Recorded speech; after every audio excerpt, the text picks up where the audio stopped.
여러분, 저 멀리 중동에서 벌어지는 일이 어떻게 지금 당장 내 주식 계좌에 영향을 줄 수 있을까 하고 생각해 보신 적 있으세요? 이게 사실 남의 일이 아닙니다. 오늘은 그 보이지 않는 연결고리를 제가 아주 명확하게 하나하나 다 풀어드릴게요. 바로 이 질문, 오늘 우리가 함께 답을 찾아볼 핵심 질문입니다. 그냥 막연하게 불안하다에서 끝나는 게 아니라요. 이 중동의 불안정성이 구체적으로 어떤 경로를 통해서 내 자산에 영향을 미치는지 그 과정을 속 시원하게 알려드리겠습니다. 오늘 우리가 함께 따라가 볼 여정입니다. 마치 잔잔한 호수에 돌멩이 하나가 툭 떨어졌을 때 물결이 퍼져나가는 것처럼요. 이 하나의 리스크가 어떻게 유가, 해운, 환율을 거쳐서 최종적으로 우리 한국 시장까지 오는지 그 파장의 흐름을 순서대로 따라가 보겠습니다. 자, 그럼 모든 이야기의 시작점으로 가보죠. 이 거대한 파장을 일으킨 그 돌멩이, 대체 그게 뭐였을까요? 그건 바로 세계 원유 수송의 핵심 길목에 대한 미국의 입장 변화였습니다. 여기서 진짜 중요한 포인트는요. 아직 무슨 전쟁이 터지거나 한 게 아니라는 겁니다. 근데 시장은 실제 사건만큼이나 불확실성 그 자체를 정말 싫어하거든요. 이 지역의 경찰 역할을 하던 존재가 슬슬 발을 뺀다는 신호, 딱 그 신호 하나만으로도 시장은 이걸 엄청난 리스크로 받아들이기 시작한 겁니다. 이 리스크를 제대로 이해하려면 초크포인트, 우리말로 하면 병목 구간이라는 개념을 알아야 해요. 아주 쉽게 비유를 들어볼까요? 전 세계 경제가 쌩쌩 달리는 8차선 고속도로라고 한번 상상해 보세요. 그런데 갑자기 이 고속도로가 딱 1차선으로 좁아지는 구간이 있는 거예요. 만약에 바로 그 1차선 구간에서 사고라도 나면 어떻게 될까요? 네, 맞습니다. 그야말로 대재앙이죠. 전 세계 물류가 그냥 마비되는 겁니다. 바로 이 호르무즈 해협이 그런 곳입니다. 전 세계에서 거래되는 원유의 무려 20에서 30%가 이 좁은 바닷길을 지나가요. 이 숫자가 얼마나 무서운 건지 감이 오시죠? 이 한 지점이 불안해지면 전 세계 에너지 가격이 요동칠 수밖에 없는 구조인 겁니다. 자, 그럼 이 병목 구간의 안보 공백이라는 문제가 딱 생겼을 때 가장 먼저 그리고 가장 직접적으로 나타나는 첫 번째 파장이 뭔지 한번 보시죠. 네, 바로 유가입니다. 유가가 왜 오르는지 그 과정을 보면 간단해요. 안보가 불안해지니까 유조선들이 저기 지나가다 무슨 일 생기는 거 아냐? 하는 공포가 확산되겠죠? 그럼 시장은 원래 기름값에다가 지정학적 리스크 프리미엄이라는 걸 붙여버려요. 이게 뭐냐면 일종의 위험수당 같은 거예요. 위험한 지역을 지나가니까 돈을 더 내라는 거죠. 결국 이 위험수당만큼 국제 유가가 바로 뛰어오르는 겁니다. 이 첫 번째 파장은 곧장 우리 자산시장으로 연결됩니다. 정유나 가스 회사 같은 에너지 관련주들은 단기적으로 주가가 급등할 수 있고요.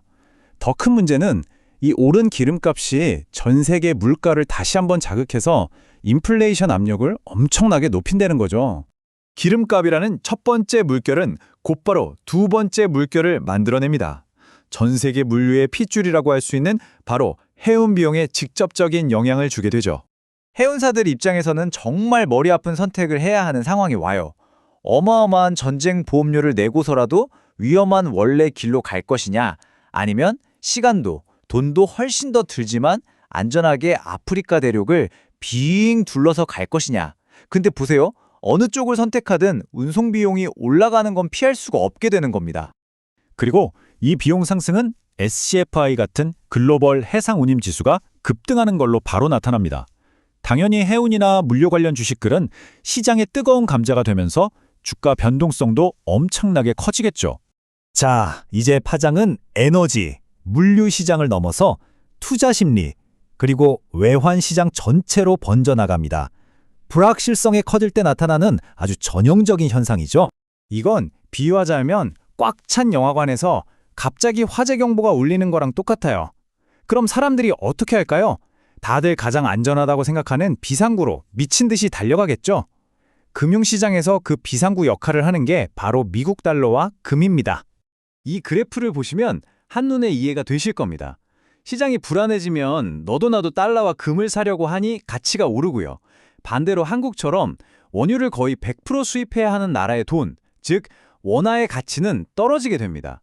왜냐하면 저 나라는 앞으로 비싼 기름 사오려면 돈 많이 써야겠네, 경제가 힘들어지겠는데, 이런 우려가 커지기 때문이죠. 이제 전 세계를 한 바퀴 돈 이 파장들이 마침내 우리 한국 시장으로 모두 밀려드는 마지막 단계를 살펴보겠습니다.